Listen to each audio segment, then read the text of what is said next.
السلام عليكم ورحمة الله وبركاته. مرحبا بكم في قناة حكايات بلادنا. هنا غد نعيش معاكم لحظات ديال التشويق، الغموض وحكايات زمان. قصص شعبية، حكايات غريبة وأسرار من تراثنا المغربي، كلها بالدارجة باش تحسوها قريبة منكم.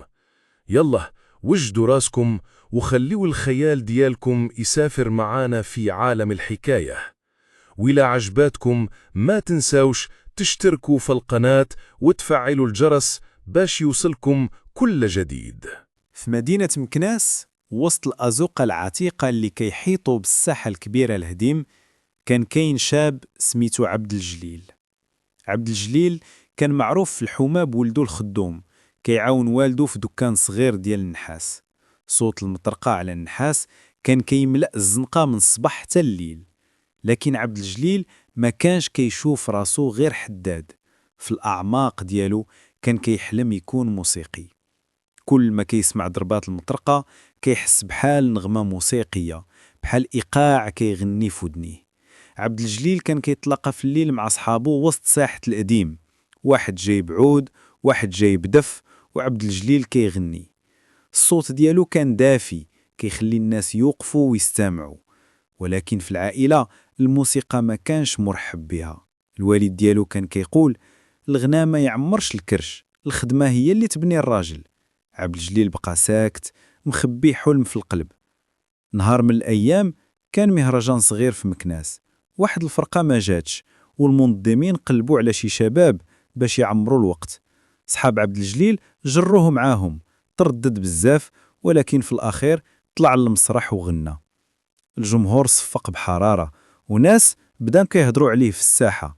عبد الجليل حس أن الحلم ديالو ماشي مستحيل. الأب زاد تشدد معاه، قال شوف ولدي، إلا بقيتي في هاد الطريق ما عندك حتى بلاصة في الدكان.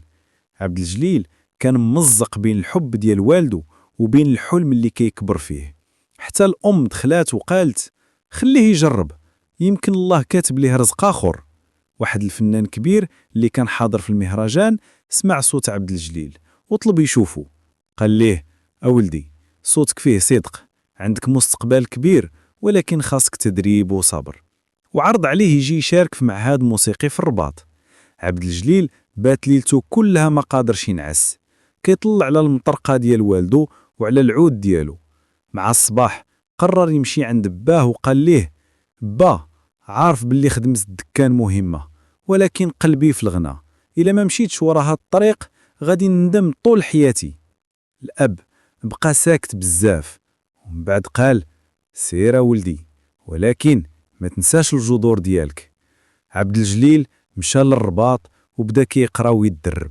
عام من بعد رجع لمكناس يشارك في مهرجان كبير، هاد المرة كفنان محترف. الجمهور كان عامر، والوالدين ديالو وسط الصفوف كيصفقوا ويعيطوا باسمه. الأب اللي كان كيعارض وقف والدموع في عينيه، وقال للجيران هذا ولدي، ولد النحاس والغنى. من تم عبد الجليل ولا كيعرف أن الطريق ديالو واضح، يجمع بين الجذور والحلم، بين المطرقة والعود. إلا عجبتكم هاد القصة ما تنساوش ديروا لايك وتشتركوا في قناة حكايات بلادنا باش يوصلكم الجديد كل نهار. وخليوا لنا التعليق، واش عندكم شي قصة سمعتوها في دواركم ولا مدينتكم؟ يمكن نعاودها هنا.